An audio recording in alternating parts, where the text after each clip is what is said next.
today on Deep Thoughts, we're going to talk about how to be an artist, what it means to be an artist. And if you even get that far, let me just say, this isn't about the traditional definitions of being an artist. This is about the old school way to be an artist, which is a full three-dimensional thing. Why make this episode? I think that when I say how to be an artist, most of you thought, well, he's going to teach you how to use a paintbrush. He's going to teach you how to use a pen, how to dance or something. I don't know. Because I think that's what being an artist is actually devolved down into in this day and age, is that we have taken a right brain regiment and we pushed it to the left brain exercise. And I think it's interesting,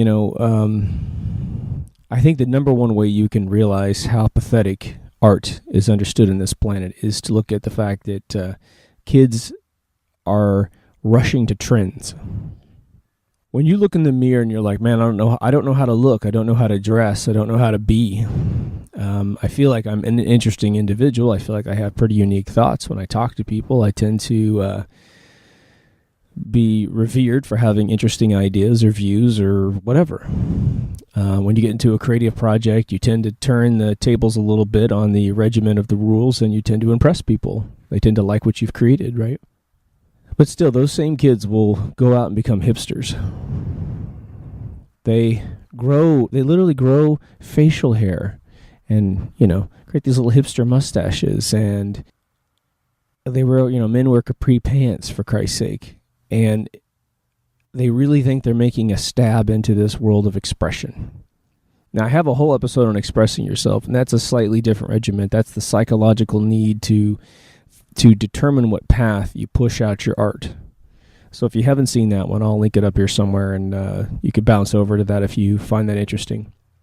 But what I didn't cover in that episode is, what are we trying to do in the first place? Why would you ever become an artist? And what's the antithesis of becoming an artist? And someone might poo-poo that whole thing, but then they might find themselves on TMZ trying to look at what an artist does, as if that's the way to go. But obviously they troll the celebrities in this world.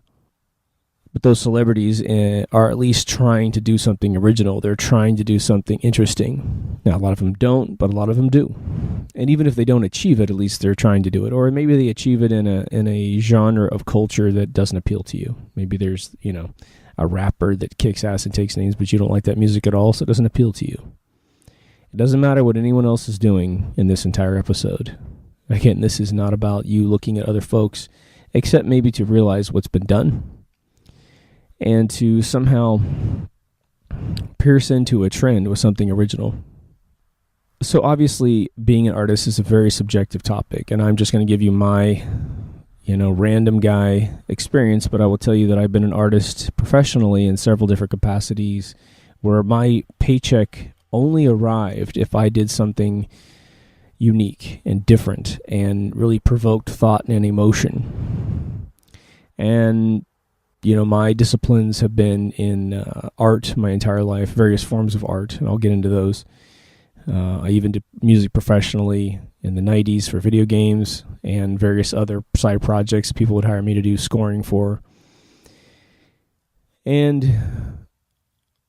it didn't just stop there. Of course, storytelling is another big one. But it is who you are physically. It is who you are mentally. And these two hemispheres of your mind can work together. If you find yourself becoming an artist in any endeavor, the way you look, the way you execute an artistic project, and you are following rules, then I just want you to put a little footnote in there. If you're following rules to be artistic, I assume you're in school, and that's actually valuable. But I've never found it frowned upon to break the rules, even at school, to add more rules to it, which are basically break the rules. Now, it depends on your professor, your teacher, but what's really funny is you'll find all these left-brain teachers teaching art. All they're really interested is the mechanical execution of a particular medium, right? So you might go to watercolor class or something like that, and You get some kind of Bob Ross guy who's, making happy bushes and that kind of stuff. And if you at your desk aren't mimicking the assignment, then you fail. And I think that a true artist would struggle with following those rules. And I don't mean to say you should go in and get a bunch of F pluses by not following the rules. You do need to execute to get the piece of paper for the left-brainers out there who don't understand. And it might just be a great experience to walk through the footsteps of your predecessors by mimicking them to understand maybe why they made the choices that they made. And let me give an example of my own personal experience when I was younger. I was really obsessed with what was difficult. And I found out very early in life that when you put a lot of effort into something and you perfect something, a painting, a drawing, whatever, the audience really responds. And I had the novelty of being a young kid and somehow just, I guess, having no brothers and sisters, I worked really, really hard by myself. And so my sketches were really super detailed at a young age. My paintings were pretty accurate at a young age. And so that got me accolades that made me feel good. And what that did was it reinforced mimicking. And my art, at best, at that moment, was to pick something very creative to mimic. And it probably wasn't until I got into junior high, about 8th grade, that I started to say, you know what? I am going to start putting the camera in really weird places, and I'm going to start creating things that I've never seen illustrated, never seen painted. And as I got into my late teens, early 20s, I started actually creating my own original artwork. And sadly, I've sold most of it, but I did have a girlfriend return a piece of art that's one of my more creative pieces, but it's sort of boring today. But back in the day, it was edgy. What I found was that mimicking had a lesser risk to myself. It was less ridden with fear and anxiety that I would ever get it created, right? Because it was like, all I got to do is map what I see down to the medium I'm using, and that was it. And I'm going to go into like illustration for a second, but that's not the focus of this episode. We're going to go into your soul eventually here, as quick as possible. But I wanted to tell you where I got off into a left brain artistic realm, which is where I fear you might be fearing this episode's going. So I want to show that I was there, and then I'm going to show you how I sort of broke out of it. I went to the J. Paul Getty's Museum here in Los Angeles before they built the gigantic one off the 405. And for those of you who don't know, J. Paul Getty was I believe, a British man who acquired a tremendous amount of art. And he had literally so much art that he didn't really have a single place to put it in. And for some weird reason, he bought this piece of land off Malibu Beach. And they call it the Villa nowadays. It still exists, but they've taken most of the sweet items and pushed them into this big giant bunker off of the 405, which had all kinds of architectural problems. But I remember going there with my mother and my stepdad, and they had an exhibit of impressionistic pictures and paintings, right? Mostly paintings, right? And I remember looking at these and, getting up close to them. And here I have been this almost left-brain German, mimicker. Was talent to me was being able to recreate nature within my own drawings, within my own paintings, and to make it as accurate as possible, because that was extremely difficult to do. And I thought, well, that's where talent really exists. And then I started looking at these impressionistic paintings where you get close to them and it's just a bunch of dabs of paint. But you pull back and you see the painting and you're like, oh my God. Now, I'd seen this stuff when I was a kid. I saw, before I even got into junior high as a young grade schooler, I was taken to a museum in Wichita, Kansas, where I saw, I think, what must have been at least a 15, if not 20 by 20 Native American pointism picture, where I got really close, and it was just like LED television, but, with like maybe even a 1/4 inch between every single dot, and it was just, you just couldn't see anything up close, but when you pull back, it was a beautiful Native American illustration. I forgot who the gentleman was in there, one of the famous chiefs. And so I'd seen that, and I'd done pointism as a child, but when I looked at this stuff at J. Paul Getty's Museum, I literally just rejected it, because it wasn't going in my left brain socket of, this is talent. And how pathetic was that brain of mine to look at someone literally being a pure artist, creating new methods of painting for the very first time in history. My mom was looking at me, and I said, well, I don't understand. I understand why this is so famous. This is just so, it's almost like finger painting with the brush. And she just looked at me, she said, but this is the very first time that was ever done. This person broke all the rules, and now they're ultra famous for their collection. And that took decades to understand.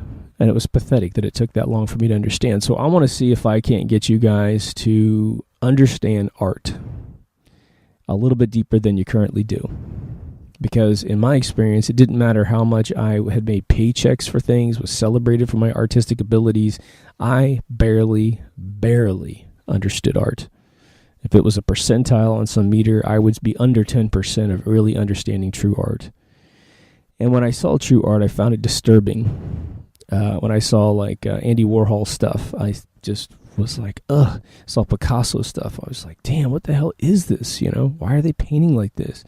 When I would see some of the galleries here in Los Angeles for, the more abstract paintings from Japanese artists, I didn't get it, you know. And I did eventually fall in love with Yamagata, who, if you haven't seen him, he's almost invisible on the internet nowadays. It's really bizarre. It's this Japanese artist that went to school in Paris, and he ended up creating these unbelievable scenarios, almost like he created this set of like little chubby cartoon characters that he would paint on a painting, and then he would print it on really thick board, and then he would somehow razor blade out these things absolutely perfect. I mean, you didn't see any cut marks or anything. Almost like it was pressed like a puzzle. Maybe that's how he did it. And then he would build these 3D versions of his paintings where he would stack up. If he wanted something to pop out a little bit, he would take multiple copies of that painting on this really hard board. It's probably about not quite quarter inch, but at least an eighth of an inch thick board, and he would stack them up on each other. So if he wanted a ledge on one of his buildings to pop out, he'd just simply glue multiple versions of it to itself and make it pop out. And so he would do these just cute little scenarios. They would have been great puzzles to build, right? Where, it was like French, Paris, probably just before the Eiffel Tower was installed, so maybe late 1800s. And, there'd be a little guy with his push cart of fruit. And so the fruit would be spilling out, and these watermelons would typically be, rolling down the street.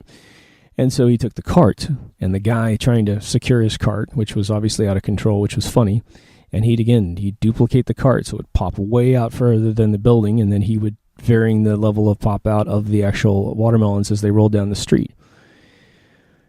And finally, when I saw that, he built these 3D frames. The frames were probably a good 2.5 inches thick, so he could do all this relief work within his painting. The other brilliant thing was that he mixed his own paints, and he mixed all kinds of metallics inside the paint and fluorescence in the paint. But when you looked at it, it looked like a normal, beautiful, kind of bigger-than-life color palette.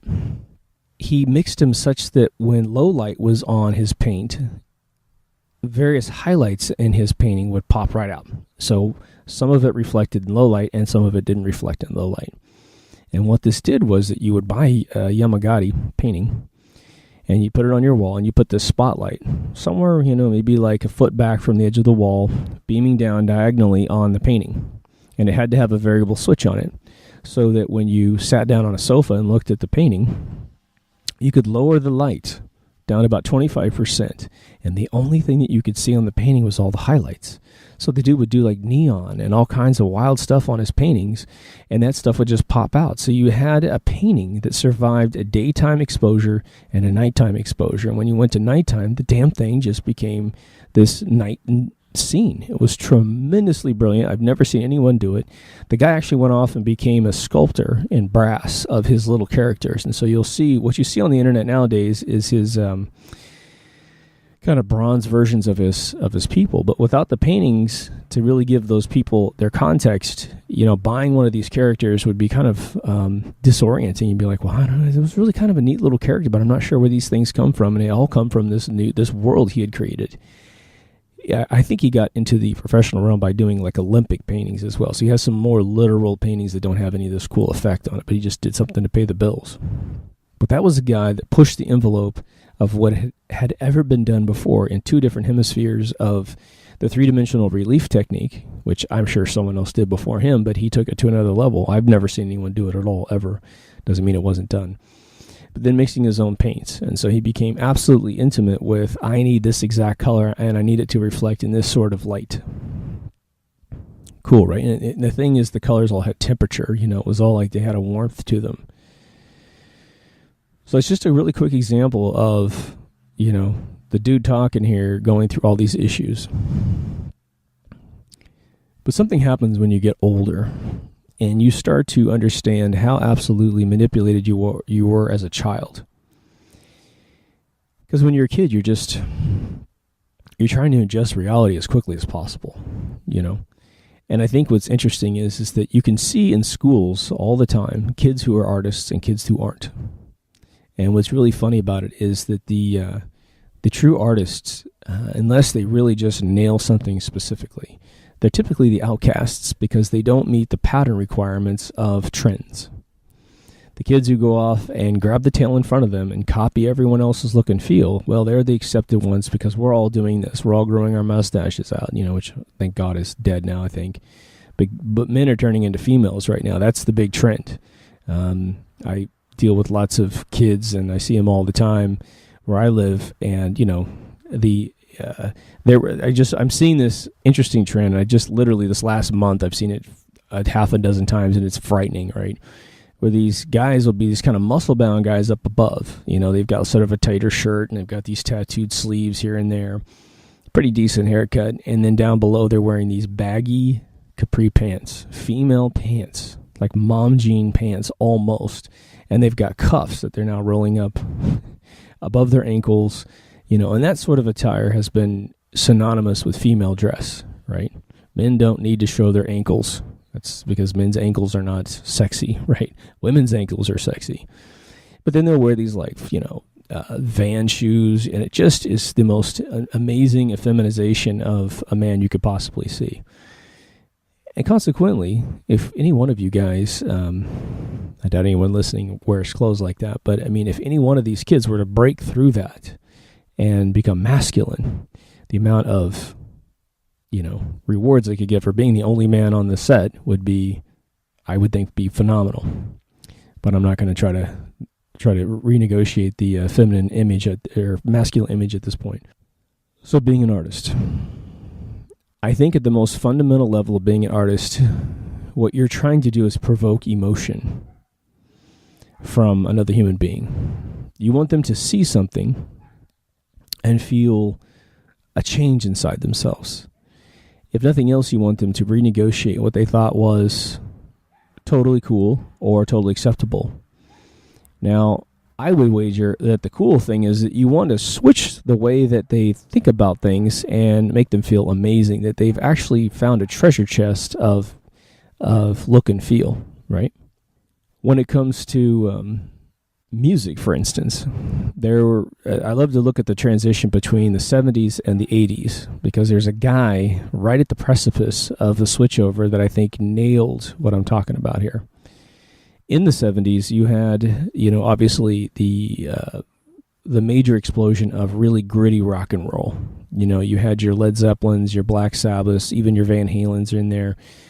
Queen had a sort of a slightly more operatic take on things, but it was still pretty heavy. Big distorted guitars and heavy vocals and that sort of stuff. Now, I'm going to overlook the fact that disco also took off, which was its own thing. But disco actually had a very short span of years, to be honest. And the transition I'm going to talk about is still going on to this day. But there was an artist, and he's still kicking ass to this day. His name's Gary Newman. And he made that famous song called Cars. And I was right there in the pocket when this guy came out. And if you want to see an absolute transition in music and the way that the world perceived music, go look at the video for Cars. Not just the song, and most of you have seen it, but this dude took synth music and blasted it into the world, whereby he replaced every single instrument, except for, I believe, the drums, in a way that really shocked the planet. He disposed of disco. He didn't bring in really metal into the scene. He created a completely synthetic version of music, and then he dressed different as well. He took this sort of almost silk suit type thing, and he pushed it up to the future. So you had this really tight clothing that made him look precise, and his music had this precision to it. And every texture he chose to put into that song Cars was phenomenal, including these crazy like synth pops on this keyboard, right? That dude became so utterly famous around the world so quickly that within 11 months of, this is, I believe, his story, and I just watched an interview with him about 3 or 4 years ago, because I was wondering where the hell the guy went. Here he is just creating this incredible music, and he just disappears. I mean, no one talks about the guy. It's weird. But this guy was interviewed in a British BBC show, and they mentioned that. They go, look, you were on top of the world. You had created a brand new form of music that as soon as you were done, everyone was copying you. As soon as you released that music, people were just trying to say, how do I create the next rip-off of Gary Numan, right? He said he got so famous that it bothered him, that he was a recluse that wanted to create art. He considered himself an artist, which we all now look back and say, wow, not only was an artist, but it clicked over very, very early for him. And again, he's unique because he didn't really mix much from the past into his music. He literally dreamed up a new style of music. Now, he has hundreds of songs, and you could debate other songs being more like other genres of music, but I think you'll find he's pretty damn original. Like Prince popped out of the 80s as well, but Prince was taking sort of an R&B sound and mixing it with sort of a white rock sound, and he managed to create a crossover brand where you could have white and black kind of sit in the same concert and totally enjoy it. And then he did some very original things as well. Like for him, I think his most phenomenal single song is off the Parade album, which is Kiss. And Kiss is a song that we all hear. And one of the major things that he did was he pulled the bass guitar out of it and created just this kind of throbbing, synthing drum beat. And they asked him, like, why did you take out the bass? And he goes, well, I tried it and it didn't work. Which consequently, if you watch some of his concerts from the Purple Rain tour, and since then he's got a version of that song that opens with the bass, and it's just phenomenal. But I don't like to, he was an artist too, and I think that he's a good example of the same Gary Numan format, but he did cannibalize a lot from the past, which nothing wrong with that whatsoever. That was his technique of pulling it off. But art is something that can make being alive extremely fun. And it's because it doesn't have rules that it can be very, very fun. I'm not a huge fan of Lady Gaga under any circumstance. I think she's extremely talented in her own way, but she's a goofball who's an artist. No matter what I want to think about her, she is a true artist. And, I remember one time watching her get on Saturday Night Live, and Saturday Night Live is a regiment of always performing live. And there's the couple times that it's been broken. I forgot it was Jessica Simpson's younger sister went up there, and she had a backup track, and her band actually sabotaged her. And at one point, I think they stopped playing, but the song kept playing. It became a big deal. But anyway, Lady Gaga goes up there, and she's wearing all kinds of crazy stuff. She wore this crazy outfit that was around her body, and it was so unperfected and so spontaneously created that she hadn't sat down at a piano inside this outfit. And so she tries to go up to a grand piano, which she does in this performance, and she tries to sit down, and she's got a mic about this far away from her face. I think it's attached to the piano, I think. But the suit kept... Every time she sat down, it created that she had this bar around her, and every time she sat down, the bar would hit her stool, and then the bar would hit the mic. And so she was trying to sing underneath this bar, and it just wasn't working. But that was the risk she took by trying to do something no one else had done before. And sometimes it's just that experimentation that makes you cross the chasm of risk. Now, at the same time, you become an artist. The reason why I think that she's a little hokey is because she has taken these risks in being an artist, and some of them haven't paid off. They didn't pay off for me personally. I thought I got a little goofy. I thought that the perfectionism that the art takes and requires wasn't actually applied to what she was doing. Hence the outfit that wasn't tested sitting down at a bench. Just put a spacesuit on and then try to, with a big blast shield in front of you, and then try to play the guitar. Like, you need to, in close quarters, you need to test this stuff out and redesign it if it's going to get in your way of grabbing the neck of your guitar. You can't just walk on a stage being silly, because then you're just sort of an out-of-control, chaotic body. And a lot of people call that art, and I have to say, it's in the right area of art, but it doesn't have that perfectionism that I think society wants to see. You know, when you, if you ever see a fine automobile, like a crazy automobile, a friend of mine owns a Hurricane Lamborghini. I had never ridden in a Lamborghini before. I'd seen them a million times because they're all over Orange County, but she picked me up in this thing. And I finally got to go get inside one and look at the control panel inside this car and just feel its power and feel the precision that's been building over 50 years for this franchise, you know, if not 60 years. It struck me the utter perfection of this vehicle. You know, when you sit outside the vehicle and you just look at the way that all the metal goes together, you understand the craftsmanship of this thing, the fact that it is absolutely beautifully honed on every dimension inside and outside the vehicle. You start to realize you're sitting in a piece of art that happens to go really, really fast and looks phenomenal to the mind. We have that power to do that with ourselves as human beings, and it's on every dimension of our reality, right? A lot of our listeners are real artists in the traditional sense that they draw, they paint, they write, they sing, they do whatever is, you know, sort of the standard things. And we need to, I would encourage every single one of you to get into every single one of those, even if you haven't before. Don't let anyone else especially tell you not to do it because you haven't done it, but don't say that to yourself by any stretch of the imagination. People are so convinced that they don't have skills, and yet they've never tried that skill.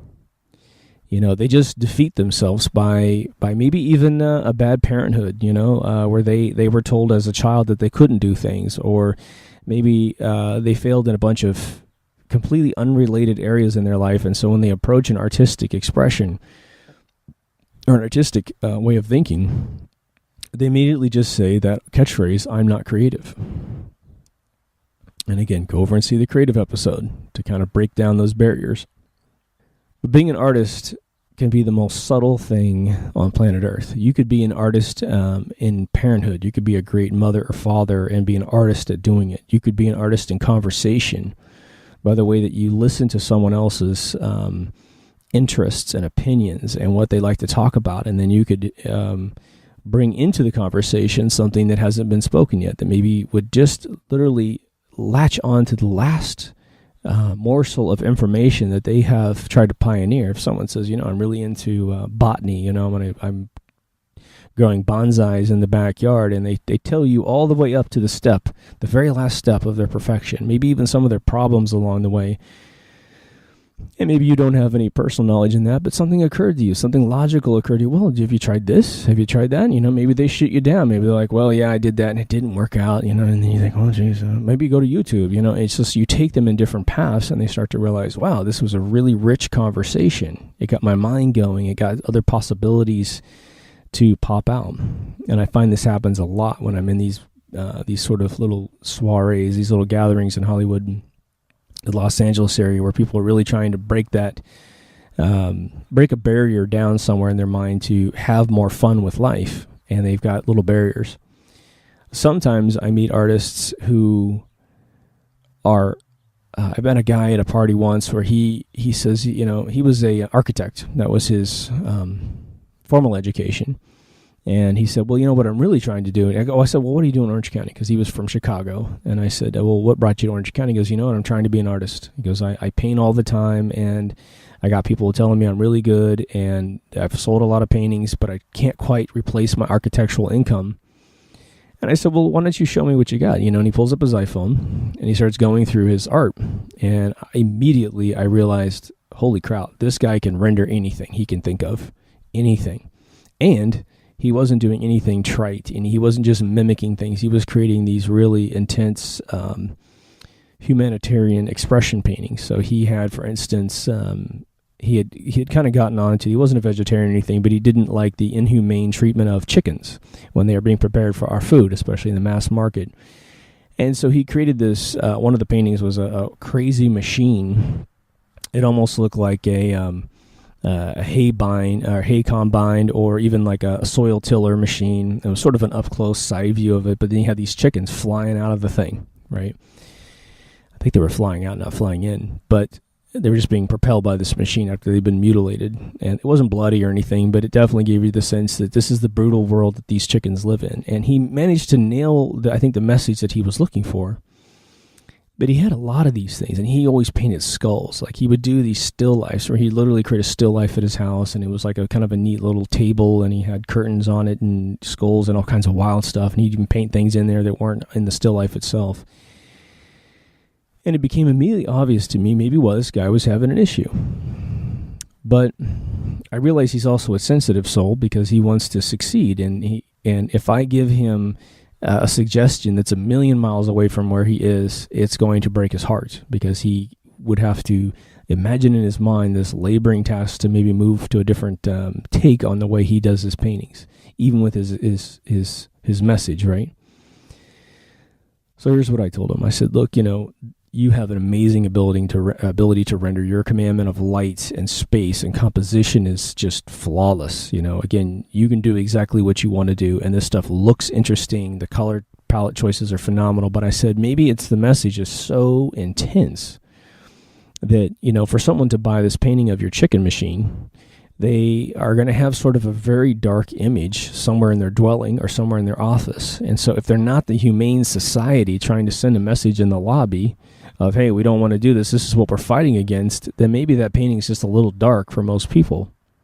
And he, for the very first time, I saw him look at this and go, oh my God, you're right. He goes, like, I'm painting utter darkness and evil. And he goes, even though I feel the need to express it in a painting, which if you haven't done it before, if you have darkness inside you and even happiness, moving it into a canvas is a phenomenal method of almost exorcising the demon out of you, or taking a moment of happiness and placing it in a painting such that other people can usurp your happiness for the rest of the duration of that painting's life. The unfortunate thing is the inverse is also correct. You can take a bunch of people who are happy and they can see your dark painting, and it just makes them feel dark every time they look at it. So because the mind doesn't want negativity, it tends to close off the attraction to that darkness. And so this is what he was doing inadvertently, right? And the other thing was that his still lifes started becoming sterile. Every still life really had a recipe. You could just tell. It always had the skull, always had the table, always had some, black or red velvet. And even though it was a fun exercise for him, and they were phenomenal to stare at. I mean, you stared at them going, my God, your mimicry is phenomenal. And I'm not exactly sure what your message is, but I could see this hanging in a Yale University Skull and Bones lobby, because it's just all dark and scully. And men, again, if you haven't gone through some sort of rite of passage, where you have your masculinity taken care of, where you've actually grabbed it somehow, you're going to consistently try to create that rite of passage. And what typically happens with the male is that we feel this phenomenal need to hunt. And you'll always hear me say that, but you got to understand that I don't care how capri pantsed out you are, you have this need to conquer like a man built inside of you. And either you cowered away from it and you wear your capri pants, or you conquer it and you might go a little too macho, or you're somewhere beautifully in the precipice of what happens when you finally realize, yeah, I am a man, and I don't need to overachieve. I just simply know that I am, right? I met the comedian and television actress Mo Collins, who, if you remember from Mad TV, she played just a tremendous number of characters. She was Stuart's mother. I met her at an installation of her art exhibit, and in fact, I had contacted her because I had seen this promoted on her Facebook page, and we were friends on Facebook. We still are. And I said, hey, can I come down and see this? When's the best time to see this? And she goes, well, you know what? She goes, it's been down there for 45 days, and I actually have to take it down tomorrow, so you're more than happy to come down, and I'll show it to you while I'm taking it all down. I said, fine, I'll even help you pack it up. So I went down to L.A., and I saw her artwork, and it just had almost a Picasso feel to it, but then she took it her own direction. And every single painting that I saw on the wall was true, phenomenal art. She'd take pictures of these and put them on the internet, and I remember looking at them and going, those are really creative. And then when I got there, I realized that her brush techniques, the way that she applied the color to the painting, to the canvas, was utterly phenomenal. And it was so clean and so beautifully orchestrated. I thought, man, this woman is a true freaking painter. You always see these celebrities that go on talk shows and they you'll say, God, I can't even remember who it was. When I remember in the 80s, somebody came on Johnny Carson and was like, they covered this guy's complete acting regiment, and then the whole episode was about him pimping his paintings on the stage, which I just thought that was sort of a cheesy way to do it, but, God bless the guy, because you have to do something to get people to see what you do. But when I went down to see Mo's stuff, I was just shocked, and her and I got a really good kind of rapport going and friendship going, and I believe I'm still quoted on her front page because I'd send her just sort of my impressions about things, and she loved it, and she goes, "You mind if I use your quote on my front page of my website?" And I'm not sure it's mocollinsart.com or something like that, but she's phenomenal. And the interesting thing about her paintings, which is no secret, is that she's been through some tough things in her life. She's and I don't even remember the exact things that's called out some of these paintings, but that's her private business. But she's just been through some tough turns in her life, like any one of us, and she managed to exercise her demons into these characters. And she did it two different ways. She did it through expressing very literal artistic expressions of her dark feelings, so you would actually feel sort of some macabre tone to an otherwise beautiful painting, and that was very intentional. Or to cheer herself up, she created this whole population of these original characters. And I mean, they're really cool looking, I think she, like all of us, she lost some relatives because she gets of the age that's sort of like, your parents and your grandparents pass away. And she created some paintings that were related to the spirit world as she believes it to exist, which her and I happen to believe almost the same thing. So one of the paintings she said, she showed me, was like, "This is what this is." And I said, "Wow." I said, "That really captures like the spirit world and how our elders sort of watch over us for just a little while at least, right?" And she goes, "Well, when I get home," she goes, "I got a big one over my bed with several of these characters. I'll take a picture of it and send it to you." And she did, and it was cool. And since she's, I think, published every single one of these on her website. But art helps you command that whole ego, id, character, persona thing that we talked about in the other episode, where, you want to own who you are. And we get such a short journey in this world that it would be a shame, right? It would be a shame to have to get to the end of your life and all you've done is check boxes on a checklist. I did that, I did this, I did that. Now, life comes with responsibilities. If you have a child, you have a regimen of checklists that you need to check off every single day of your life until your child's up on their own, right? So I'm not talking about the requirements of life. I'm talking about every other moment in your life.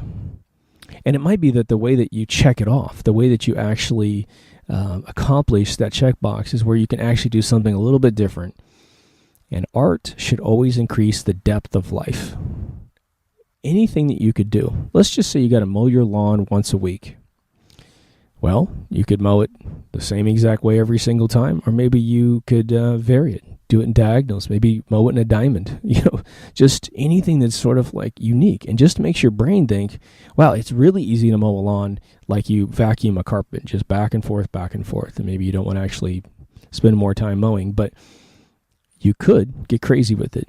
We know that from the, from the days of castles, from pretty much the 1600s and up, when people started living in beautiful palatial castles, well, the groundskeepers used to do this all the time. They would cut the grass in a weird way every single time. It'd be part of the art. And then eventually people started sculpting bushes. Well, they had a bush. Well, I want to make it look like a giraffe or some exotic animal that doesn't exist in Europe, as a three-dimensional representation of something that exists somewhere else in the world that you can't see where we are. So it became an interesting bush as opposed to a regular bush, right? Let's go back into trends for a split second. Trends, I believe the best way to view them is they are designed to turn your mind off. And we always talk about how there are forces in the world that aren't really out for our best interests, right? They don't really want you to have individual thought. They don't want you to have critical thinking, which are the two requirements for art. And so the more that they can push you into a left brain hemisphere, and this is done through all kinds of techniques, right? Everything's predominantly right-handed in the world. Well, right-handed predominance is a left brain hemisphere way of thinking. So the more we use our right hand and not our left hand, the more we're going to be exercising and increasing the neural synaptical connections in the left side of our brain and less in the right side. It's a natural way to sort of reduce a human being down to their logical side of thinking. And, art is where we get invention, innovation, Now, Apple's kind of turned into a crappy company at this point. They are a trite copy of their old self. But when Steve Jobs was in his prime and working with people, he was always living in the right hemisphere of the mind, and his charter down to his employees, whether or not he created the iPod personally or someone else helped him do it, and he just put his name on it, which he never really did. He was always exacerbating the right side of thinking. We don't talk to marketing departments to figure out what should be built next. We don't talk to the customers to figure out what's built next. We look at the needs of the world and creatively solve those needs. And that kept the right brain going in that company up until his death in 2011. I think you can just see a clean cutoff of creativity in that company where all they do is they take old products and make them faster and thinner, right? And then, of course, I'm sure just like Walt Disney's death, they had things on the blueprints from Walt that they continually created, right? Walt never went to Disney World because it just simply didn't exist before he passed away. But he had tried to create it in his lifetime before he passed away. And they had the schematics for like Space Mountain on the ground, on the table before he passed away. So eventually these things all came to fruition. I think Disney's actually recovered quite well from Walt's passing, but it took him probably 20 years to really start proving to the world that they could live without his direct participation. They could live through the spirit of what he was doing to create art and create amazing experiences that no one else had, right? But in trends, you have something like, there's a really funny trend out there that when we were kids, and probably all of us are guilty of this, which I just want to highlight so that you understand a connection between what's perceived as possible and good for you and an option for you that really isn't. Now, when I was a kid, it was a big deal to get a haircut that was cool. And I did all kinds of traditional haircuts. So when I was young enough, my father was on top of me, you're not going to look like this, you're not going to look like that. I couldn't come home with a mohawk, So I had to kind of get the good old boy haircuts up to a certain point. And then I broke free, 15, 16, and I started shaving one side of my head and let one side of my hair grow out, and, was coloring my hair. I was just doing all kinds of crazy stuff. But it wasn't that I looked good. It was just that I was willing to walk out in public and look completely crazy, And it wasn't really to piss off anybody. It was just, and I didn't know really what I thought of it as well. We used to have these rat tails we grow out of our hair too. I did that once. And I remember the way I got there was the following. I would see other people's haircuts. Either it's a television character, a movie character, or some magazine they'd leave there, and you would pick someone else's haircut, and you tell the guy who's cutting your hair, I want that hair on top of my head. And any of you who've grown up realize that our hair, we have a different hair pattern on our skull. We have different shaped skulls. We have cowlicks that are in weird places that don't jive with the person that you're admiring in the picture or this actor or whatever. And so that request never really works. But it takes 4 or 5 super bad haircuts to figure out, oh yeah, this doesn't really work for me. Now, if you find a person that has a very similar body that you do and you happen to like their haircut, you're going to score, and you'll never know what I'm talking about. So you have this thing where you'll experiment with art, and perhaps most people are laughing at you, and you don't care. It's about you. It's not about them, I think I've said on the show before, I grew my hair out long as completely a mistake. I was starting my video game company in about 2007, and I just was working, and I just never went to get my hair cut. And like I said, I had my hair long once in the early 90s, but it looked stupid because every time I got my hair cut, it was getting cut like a woman's haircut. I mean, it was a woman's haircut. It was gross. But then my hair grew out, and I thought, it's like, damn, why didn't I do this before? I personally like the versatility of long hair because you bring it down, and as my girlfriends always say, you're hiding your face, you should pull your hair up. I was like, I'll pull it up for you, but for me, I'm going to leave it down, unless it's really a hot day or I'm sitting at my desk working. But what's been interesting about having long hair is that I get all of the left brainers out there, and even some people I've dated, they'll say, well, I've only dated guys with short hair. And I say, of course you've only dated guys with short hair, because that's the rule, the left brain rule of the way you're supposed to style your hair. you know. And I know some of you guys have lost your hair, so you don't have that option, but there's some super cool configurations with bald hair that looks amazing, you know, with some little bit of facial hair or something like that. But even just some guys are really precise with their bald heads, and they just look phenomenal, right? I envy guys who have good shaped heads, because I'm not sure me with a shaved head would ever look that good. I'm sure I'm going to find out in the next 10 years when I finally lose enough of this stuff. I just can't pull off this long hair thing. I will not be the hippie with a bunch of bald patches in my head trying to pull long hair together. I'll just shave it down at some point. But when I found that people who love me and people that love everything that I do found me totally interesting, and they're like, dude, I want to date you. And I was like, but there's this hair thing. And I thought, oh, that's a red flag if there ever was one, that this person and myself are never going to really get along when it comes to taking risks in life and trying things new. Now, obviously, as you get older, you take less, you definitely take less visual risks. You're not trying to walk out like Lady Gaga at 50, right? But you might make some minor, well-educated decisions about your choice of what you look like. And the way you look, I just mentioned this because it is the first realm of art. I think the way that you speak is art. I think the way you walk is art. And when, like I've said a long time ago, my father said, you really do need to learn how to walk and talk. And he goes, that's not just some metaphor. He goes, that's exactly what you need to learn how to do. You have to speak correctly. And he goes, people will notice, even if they don't notice exactly what you're doing wrong. I have a relative who is a gym teacher at, I think, a grade school, I believe. She can't speak English properly. She's a double negative, white trash girl, and she literally can't do it. Like if you said, if you use English incorrectly over the next hour, which I'm going to force you to talk to me for 1 hour about your life, let's just say, and I get to shoot you in the head if you use English drastically wrong, she'd be alive for maybe 5 minutes. She can't do it because no one in her family prioritized those things for her. And so she has a limited career path. She has a limited intellect. And I'm not sure how she keeps her job when parents come in and say, this woman is talking horrible English around my children, and I don't want my children to grow up with this impairment of double negatives are okay and that sort of thing.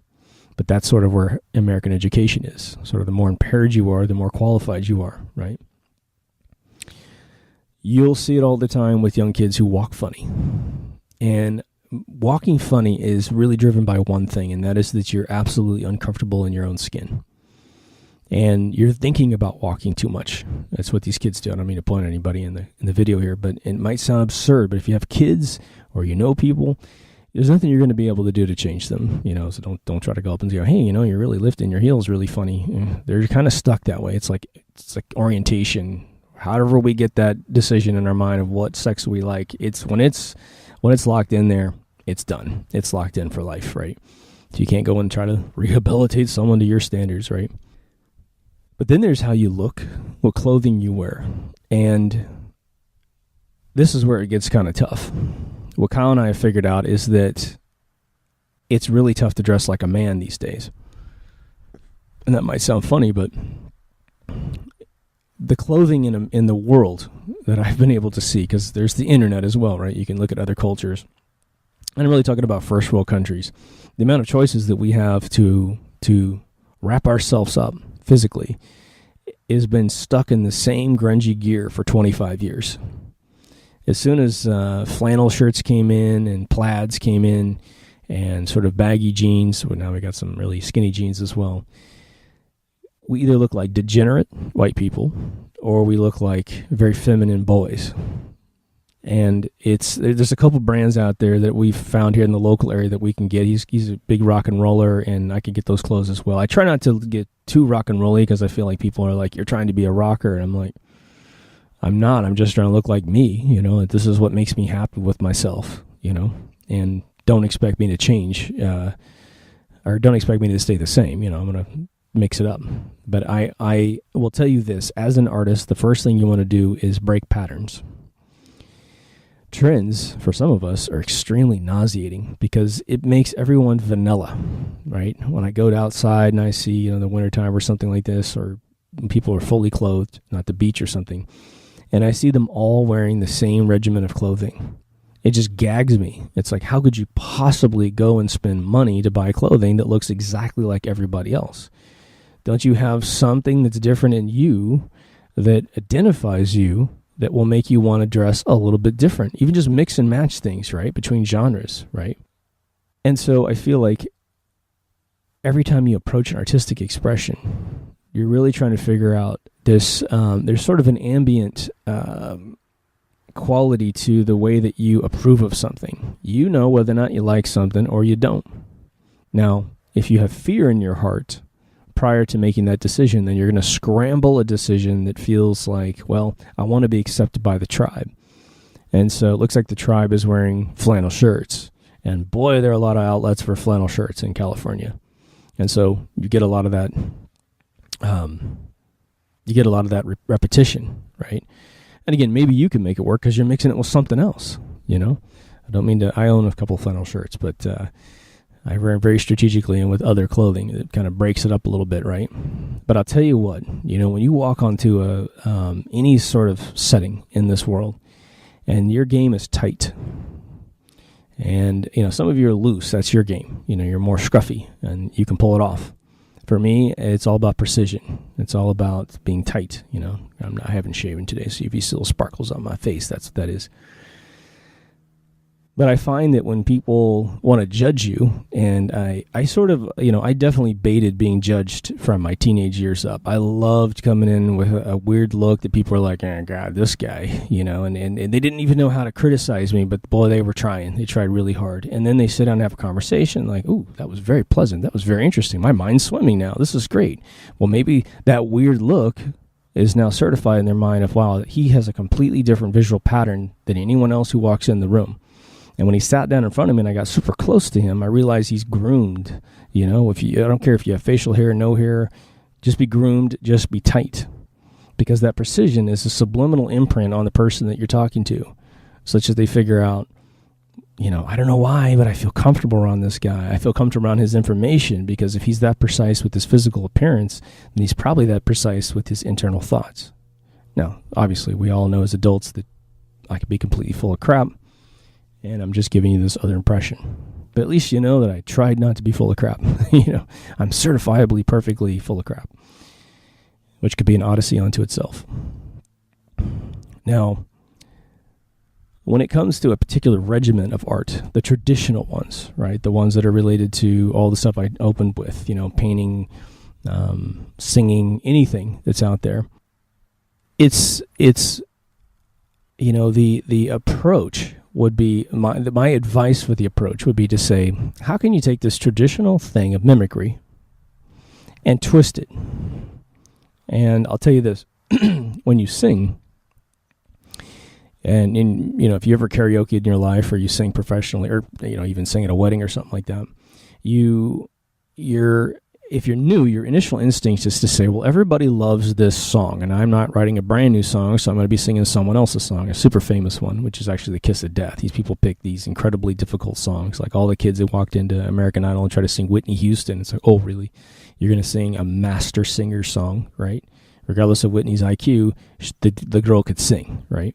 So these kids come in and they're trying to enter at level 11, you know, and of course most of the time they fail miserably. Now, when a kid can pull it off, that's when they get to go, they get the yellow piece of paper, and they get to go be on the show, right? But in life, we tend to think that mimicking is what everybody wants. And what you'll find is that those who succeed in doing a cover song, especially professionals that cover other people's songs, they're actually doing it in a very unique style that matches their voice, that matches their image, that matches their performance. And that's why you buy ripoffs of other people's songs, because they managed to make it feel like not a ripoff. They created a new piece of art jumping off of a pre-existing piece of art. And so everything that you do, if you went to college and they said, okay, you're in an advanced painting class, and we're all going to paint the Mona Lisa. Well, you can see who's a left-brainer right away, because they're going to attempt to create a photorealistic copy of the Mona Lisa. However, if you go in there and you're like, you know what I'm going to do? I'm studying Picasso off to the side, some wild cubism. And so what I'm going to do, just to screw with my brain, is I'm going to envision Picasso going to this class, and he's smirking to himself. Yeah, Picasso could bang out an absolute photocopy of Mona Lisa. Guarantee it. Even though most of you don't know that, he could do anything that you wanted him to do. But he said, screw that, man. I'm going to do my own thing, which is why he invented his version of Cubism, right? But to say you go in and you take Mona Lisa and you put, like a big eye off on one side and you take that smirk that the Mona Lisa has and you jack it up. Maybe you even have her teeth cranking out of the side of her mouth, the fang or something. You turn her into a vampire. Maybe that's the whole new reinterpretation of the Mona Lisa, is that she's some sort of vampire. She's the queen bee of all vampires, right? Then there's, just to beat it up one more round, there's the landscape in the background of the Mona Lisa that's off. And they said that, when Da Vinci painted this thing, and they're like, there's no way the dude painted the setting, the vanishing point behind her head off center as a mistake, And I have to say, they seem to believe that the landscape should go straight over. And maybe it's just a mountain, a little hillside or something like that, just to break it up. But that's what you can do with every genre of everything that you do, People sculpt their eyebrows nowadays, and I'm not talking about the women that paint them all the way up on their forehead, but even those women that do that, they know where their eyebrows are, right? They know what size they were before they faded away or before they shaved them off. They're trying something new. And to the degree that they intelligently think it through, they can actually kind of play that game between totally unacceptable eyebrows and acceptable eyebrows. And somewhere in the middle there, maybe the spectrum's a little closer to acceptable, they can create a slight morph of their eyebrow such that it works, right? I think it was in the early 90s, guys started kind of cutting notches in their eyebrows, and they'd shave them down and they'd just create these sculpted things. Was it the crazy rapper Riff Raff? If you haven't seen that guy recently, he's now pinched his eyebrows up, and they're really pointy, and they just kind of look crazy. He's calling himself like the vampire Riff Raff or something like that nowadays, just for Halloween. But that dude, whether or not you like his music or not, he is on a pilgrimage to look original, and he's got cliches that he'll take into his system, because it's hard not to take a cliche and to fill up all the space, but he's taking it and twisting it a little bit, And so I have respect for people who have the courage to pull that off. Back to the original charter. Art will allow you to be comfortable in your own skin. Art will give you command over every moment of your life. And just think about, I'm going to give you sort of a super anal view of how you could wake up and make every moment in your day an artistic moment in the day. And this is going to be a little fictitious, but it'll give you sort of an idea of how far you could take it. When I studied samurais back in the 90s, because I was writing this poetry suite about a samurai that was in love with his empress, and he knew he would never be with her, but he loved her, and what he did was he tried to honor her with his tasks that were assigned to him, which is go off and kill people that she needed to be removed. But he also sort of created a world where he was cherishing her in his own space, and she would never ever see him, never meet him, never be in the same space, but he cherished her the whole time. Okay, why mention that? Well, samurais have this amazing regiment of botany, of poetry, of the physical arts. And so every single thing that this samurai did, or back in the day, was always sort of like natural poetry. The way that they walked through empty space was poetry. If they ever pulled out their sword to do something, it was always a beautifully orchestrated event. It was never just like some I'm gonna kill you with this sword thing. It was always incredible, because they forced themselves into the intellectual metaphorical expression of poetry. Their grasp on the value of life and honor was manifested through word manipulation, through thought process.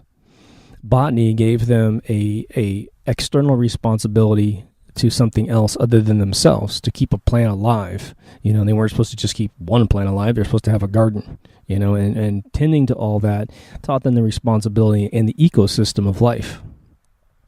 And I think that that's phenomenal.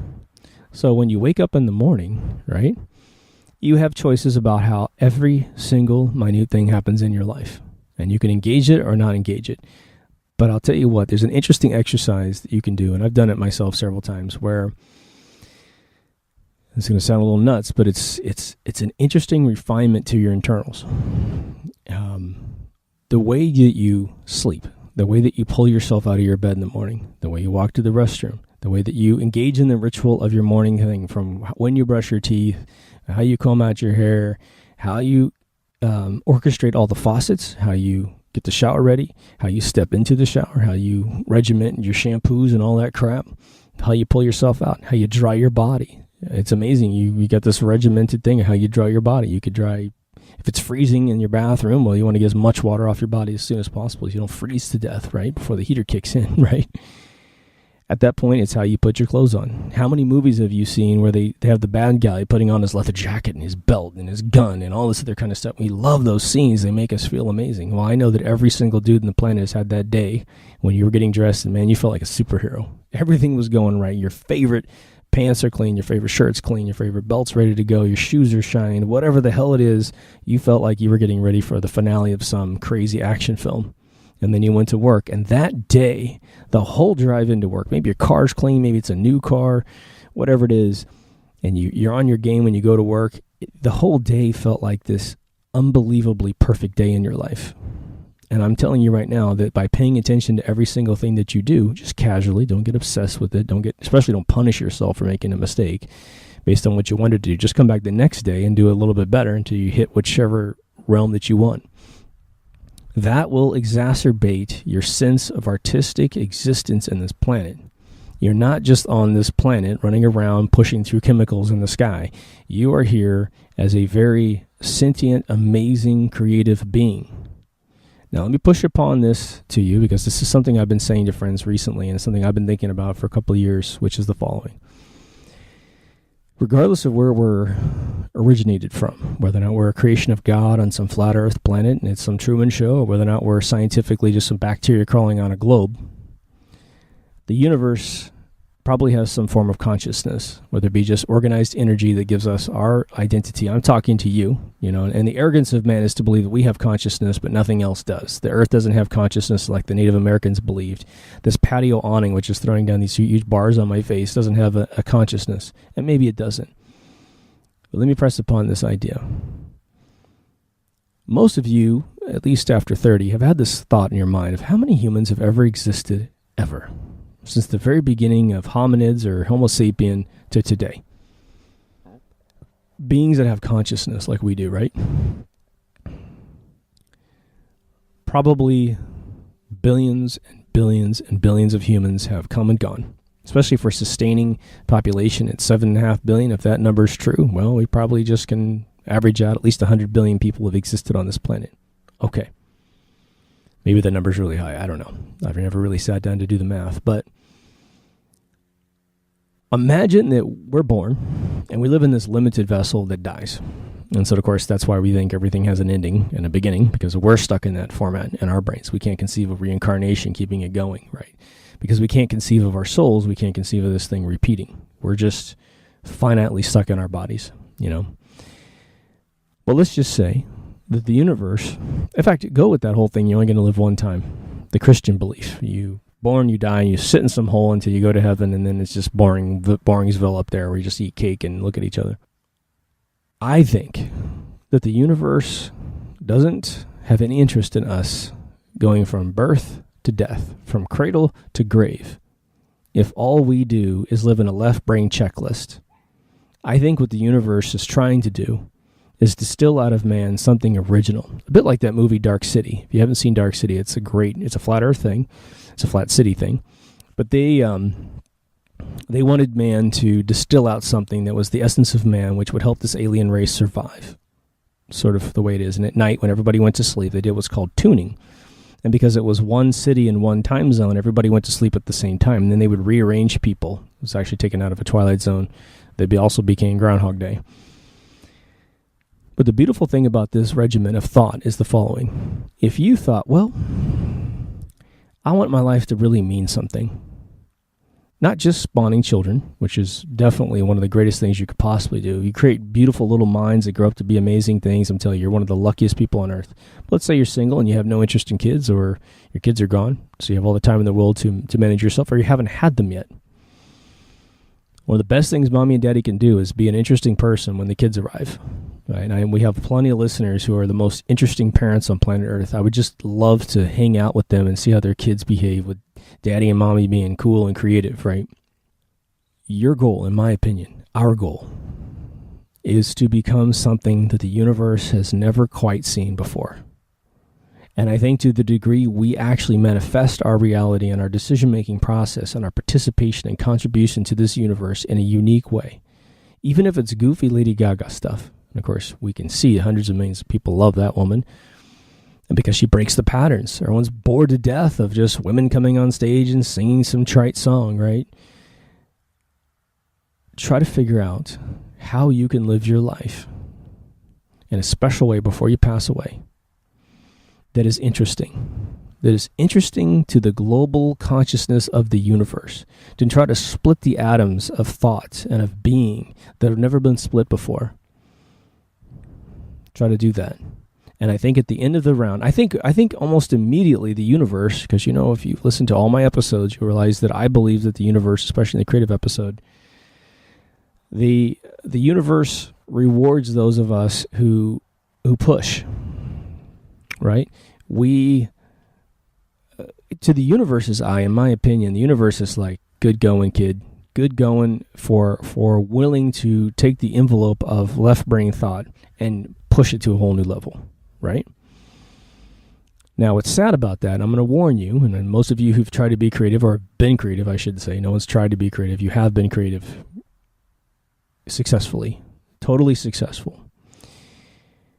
Those around you will not be able to, some around you will see what you're doing and go, damn, go kid, go, right? And for me, it was my grandmother on my dad's side.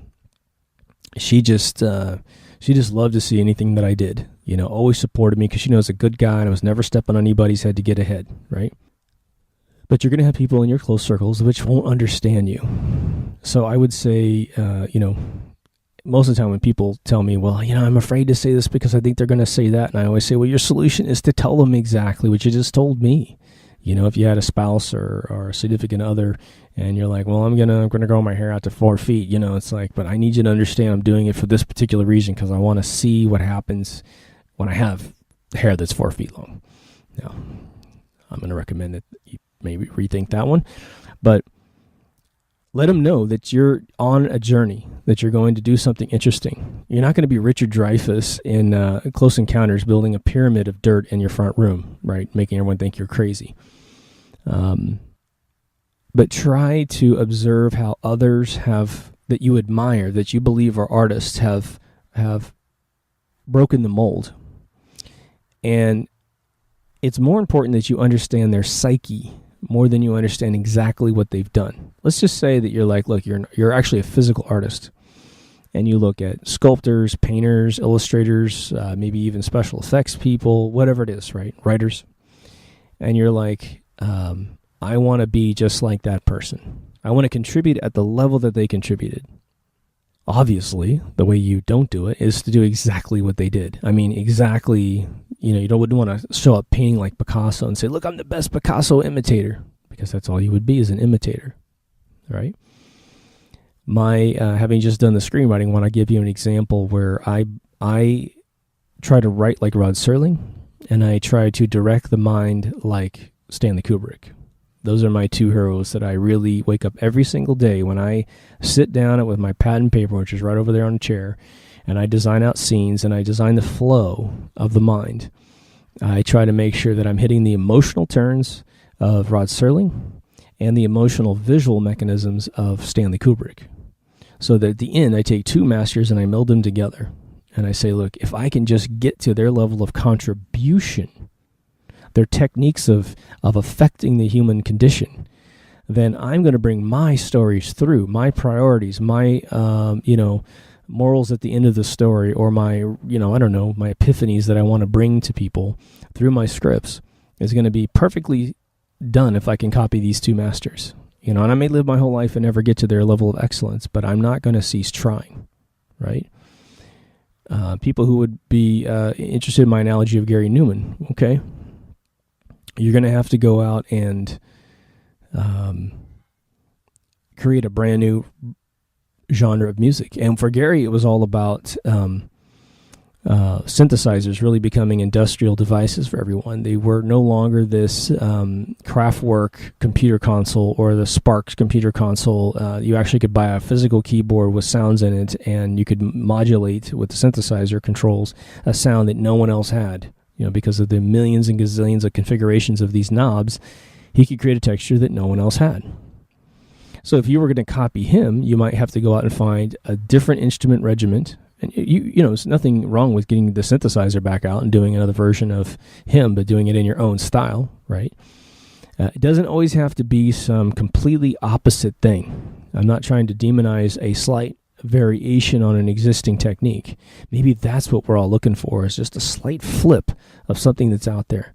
And again, like I take Rod and Stanley and I put them together in my regiment of life, and I hope that's visibly apparent to anyone reading a script. Like, man, I like this kid. Like, damn, he's got those twists and those turns, and I wanted to cry and I wanted to laugh, and the scenes where I could just see them, they were epic the way they were put together, and he directed the camera very lightly through the scripts to the point where I felt like I was really in this world, and I didn't want to go to lunch when I was reading the script. I wanted to keep, pumping the words into my brain.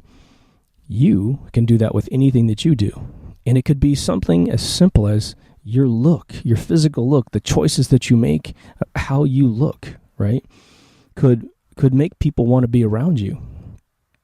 It could be that you just become an interesting person. You look completely normal, but maybe your game is how you talk and how you think. And they're like, man, we got to invite that guy back over. Or he says he's over at the pub getting a pint. Well, let's get over there and sit next to him because, dude, whatever he talks about, in fact, let's ask him about aliens because this guy always thinks, or this girl always thinks something through really, really well. And I want to know what he or she has to say. That can be you, making every morsel of your character interesting. And what I always like to say is there's this old saying that's like, life isn't a rehearsal. And if you can grasp that entirely, I'm going to say that you're winning big time. It isn't a rehearsal. Right?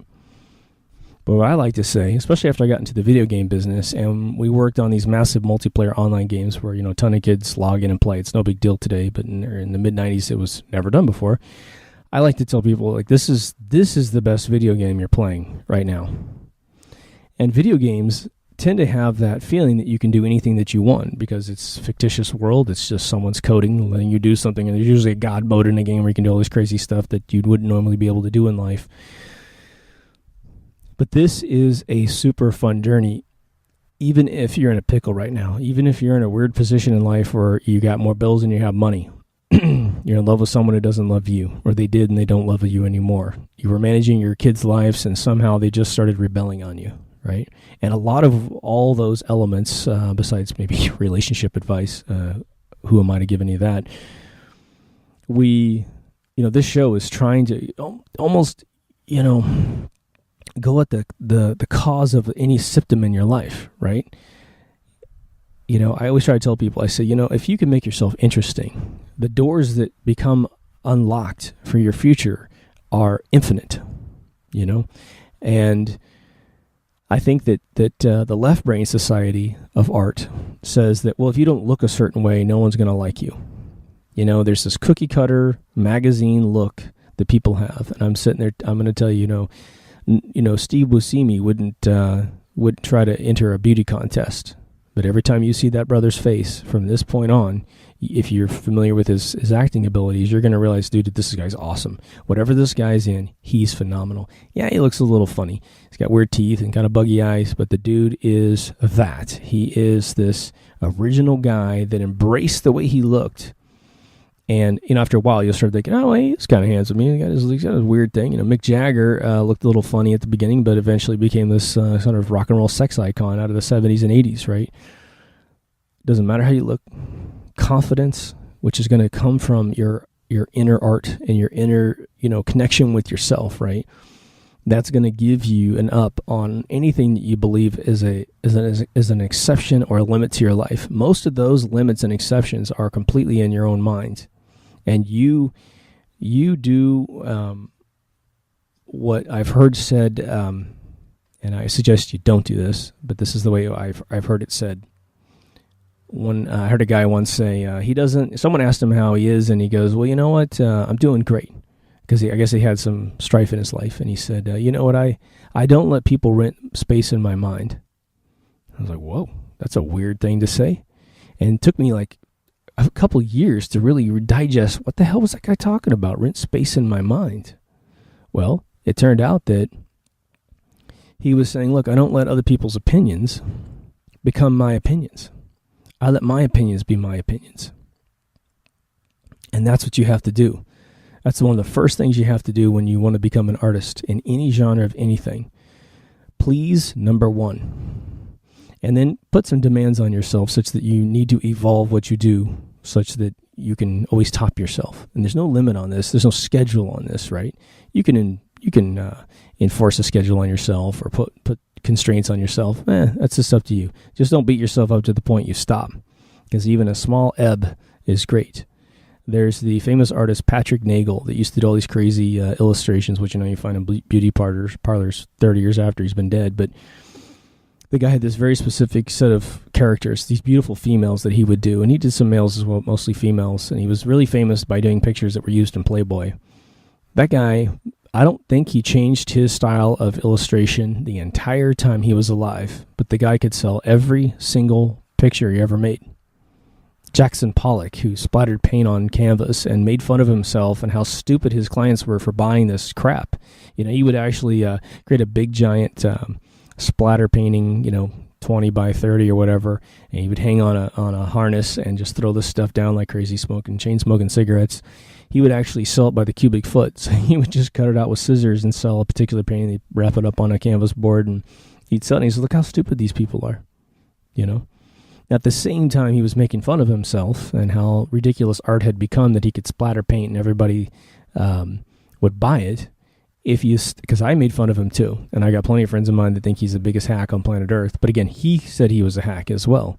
When you start looking at what he did, it wasn't just random all the time. He did create amazing layering systems that, by using certain colors that are always synonymous with various emotions, like red is blood, black is darkness, and various other colors, he was able to actually get us to almost gestalt, like have this image in our system that had a feeling to it, right?